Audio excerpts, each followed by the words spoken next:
Hello guys, सितंबर का महीना लग चुका है। सितंबर के महीने में अडेनियम में कुछ ज़रूरी काम होते हैं जो हमें करने चाहिए। अगर हमें अच्छे फूल चाहिए, भर भर के ढेरों फ्लावर हमारे अडेनियम पर आए, तो उसकी कुछ हमें सितंबर में ज़रूरी काम है जो करने चाहिए, जैसे कि उसकी प्रूनिंग करना। तो सबसे पहला काम हमें अपने अडेनियम की सितंबर के माह में, अब फूल अडेनियम पे आना बंद हो गए हैं, बहुत कम आ रहे हैं, जैसे कि आप देख रहे हो एक दो आ रहे हैं। तो मैं इसकी प्रूनिंग कर रही हूँ। जिन ब्रांचों पे कलियाँ नहीं हैं उनकी मैं पूरी प्रूनिंग करूँगी। ये देखिए, मैं प्रूनिंग कर रही हूँ। ये अडेनियम की प्रूनिंग कर दूँगी क्योंकि इसमें अब कलियाँ नहीं आ रही हैं। तो ये इस महीना सितंबर का प्रूनिंग के लिए सबसे बेस्ट महीना है।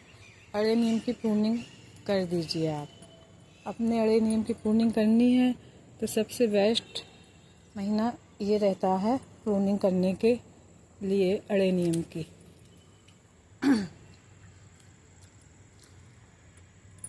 इस प्रूनिंग के बाद हमारे अडेनियम में बहुत फ्लावर आएंगे। अभी मैं उन ब्रांचों की प्रूनिंग कर रही हूँ जिनमें कलियाँ नहीं हैं। बताई थी कि इसको अपन कटिंग के द्वारा भी लगा सकते हैं। तो इसकी जो मोटी मोटी कटिंग निकले, अगर आप चाहें तो उसको लगा दीजिए आप। तो ये इसकी कटिंग से बहुत सारे नए अडेनियम भी तैयार हो जाएंगे। मैंने एक ही अडेनियम से 6-7 अडेनियम कटिंग के तैयार किए हैं।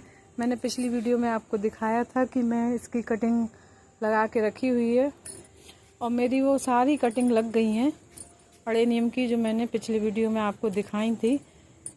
उनमें बड्स निकल आए हैं सारे। जो मैंने कटिंग मतलब करके लगाए हुए थे उसमें पिछली बार मैंने इसी से निकाला था, पिछली बार भी कटिंग करके सारे मुझे लग गए हैं। अब मेरे पास इस टाइम पे अडेनियम के 10 प्लांट तैयार हो गए हैं। तो इस बार मैं इसकी कटिंग तो नहीं लगाऊंगी। कटिंग करने के बाद गाइस हमें क्या करना है कि इसकी गुड़ाई भी करेंगे। कटिंग के बाद इसकी गुड़ाई का हमें विशेष ध्यान रखना है। कटिंग के साथ साथ इसकी गुड़ाई भी करेंगे, और फिर गुड़ाई करने के बाद इसमें खाद भी डालेंगे। अडेनियम के प्लांट में जैसा कि आप जानते ही हैं, मैंने पिछले वीडियो में बताया था कि ज़्यादा हमें मतलब ये खाद वगैरह यूज करने में किस खाद का प्रयोग करना चाहिए अडेनियम में, जिससे फूल आए भर भर के। तो मैंने तो बताया था, सब अपने अपने हिसाब से खाद डालते हैं, लेकिन मैं सबसे ज़्यादा इसमें साल में 2 बार इसमें मैं क्या कहते हैं वर्मी कंपोस्ट डालती हूँ, जब सीज़न चेंज होता है तब। और मैं हर महीने 1 चम्मच इसमें DAP की खाद देती हूँ। उससे मेरा अडेनियम ऐसा भर भर के खिलता है। पूरे प्लांट में ये मान लीजिए आप फूल ही फूल दिखते हैं, भर जाता है मेरा पूरा अडेनियम का प्लांट जो है। अभी आप देखिए, मैं कटिंग के बाद आपको दिखाऊंगी कि मेरा इतना बड़ा अडेनियम था,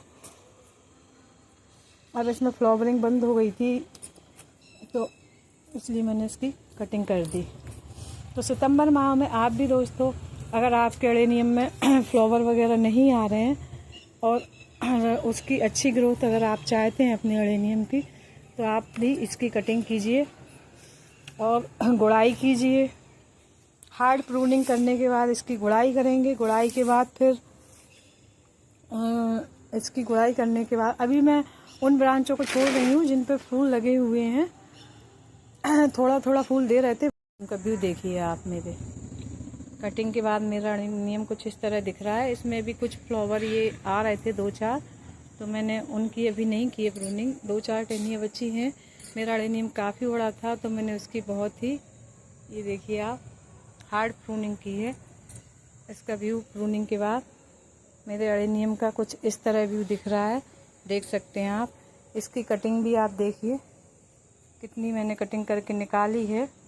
ये कटिंग भी ग्रो हो जाती है, पर मैंने ऑलरेडी बताया कि 10 प्लांट मेरे लग चुके हैं, तो मैं अब इसकी कटिंग नहीं। हार्ड प्रूनिंग और कटिंग के बाद अब हमें इसकी गुड़ाई करनी है, तो इसकी गुड़ाई करते हैं हम। सबसे पहला प्रूनिंग का काम है, फिर ये अपना गुड़ाई का काम है। इसकी गुड़ाई करेंगे। गुड़ाई के बाद फिर इसमें मैं खाद डाल दूँगी।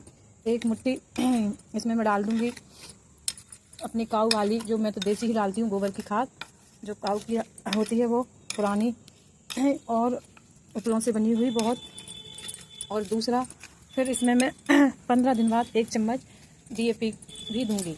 हाल के हाल में DAP भी नहीं दूंगी साथ में, क्योंकि अभी मैं इसमें अभी थोड़ा धूप भी निकल रही है। मेरा एक्चुअल में छत पर रखा हुआ प्लांट है, तो अभी मैं इसमें सिर्फ काऊ की खाद दे रही हूँ। फिर 15 दिन बाद मैं DAP दूंगी। इसमें मेरा ये बड़ा प्लांट है नीम का, तो इसमें मैं ये मान लीजिए 1 चम्मच भर के DAP के दाने डालती हूँ। ये मेरा बहुत काफ़ी बड़ा है प्लांट। ये मेरा 10 साल पुराना प्लांट है अड़ेनियम का, और काफ़ी बड़ा है। ये मेरा 3 फीट का अड़ेनियम का प्लांट है कम से कम। तो ये देखिए आप, इसकी गुड़ाई कर देंगे। एकदम भुरभुरी मिट्टी है ये, देखिए आप इसकी, क्योंकि इसकी मिट्टी हमेशा सैंडिंग वाली रखनी चाहिए। अभी देखिए हमारे इधर कितनी बारिश हुई लगातार, लेकिन मेरे अड़ेनियम को आप देखिए कितना सख्त एकदम हार्ड है, कोई दिक्कत नहीं है। पानी भी इसका मतलब आप देखिए निकल कर रहा है। 3 दिन लगातार बारिश होने के बाद भी बंद नहीं हुई बारिश, 3 दिन तक लगातार बारिश चली है। पर इसकी मिट्टी ऐसी बनी हुई है, क्योंकि इसमें रेत का भाग मैंने ज़्यादा रखा हुआ है, तो बहुत अच्छी इसकी मिट्टी है। पानी आसानी से निकल जाता है। मेरा खुले में रखा हुआ अड़ेनियम है, छत पे मैंने सारे गमले अपने रख रखे हैं ये। और इसके बाद ना अब इसमें खाद, ये गुड़ाई हो गई इसकी, तो अब इसमें खाद डालने का काम करेंगे। खाद डाल दूँगी मैं। और अगर आपके इसमें अड़ेनियम में अगर किसी भी प्रकार का कोई फंगीसाइड वगैरह या इन्फेक्शन हो रहा हो, या मिट्टी में कुछ फंगी इन्फेक्शन हो रहा हो, तो आप इसमें फंगीसाइड लगाने के साथ साथ उसका घोल बना के, नीम के पानी का घोल आप तैयार कीजिए, और नीम के पानी का घोल बना के इसके पूरे अपने अड़ेनियम के ऊपर उसको स्प्रे कीजिए। तो उससे आपका कोई भी किसी भी प्रकार का जो भी वो होता है, जो मतलब पत्तियों में या उसमें बैक्टीरियल इन्फेक्शन हो जाता है जो, तो वो नहीं होगा। तो आप नीम के पानी को स्प्रे तैयार कीजिए। नीम की पत्तियों को उबालिए पहले पानी में, फिर उसको ठंडा करके उसके पानी का स्प्रे कीजिए आप। तो किसी भी तरह के कीटाणु जो हमारी पत्तियों पर लग जाते हैं, जो छोटे छोटे इंसेक्ट वगैरह, तो वो उस पर नहीं लगेंगे पत्तियों पे। हमारी पत्तियाँ भी बहुत अच्छी रहेंगी। तो मेरी जानकारी कैसी लगी गाइस? अच्छी लगी हो तो मेरे वीडियो को लाइक कीजिए, शेयर कीजिए। और सितंबर माह में ये 3 काम ज़रूर कीजिए। पहला काम हार्ड प्रूनिंग, दूसरा गुड़ाई, और उसमें खाद वगैरह डालना, क्योंकि ये 6 महीने के लिए हो जाता है। इसकी जो सॉइल है, इसमें हम खाद डालेंगे, गोबर की खाद, और जो भी आप यूज करते हो। कई लोग सरसों की खली वगैरह बताते हैं, आजकल कई बनाना पील भी बना के देते हैं लिक्विड में भी और उसमें भी। तो आपको जो भी सही लगे आप जो देते हो।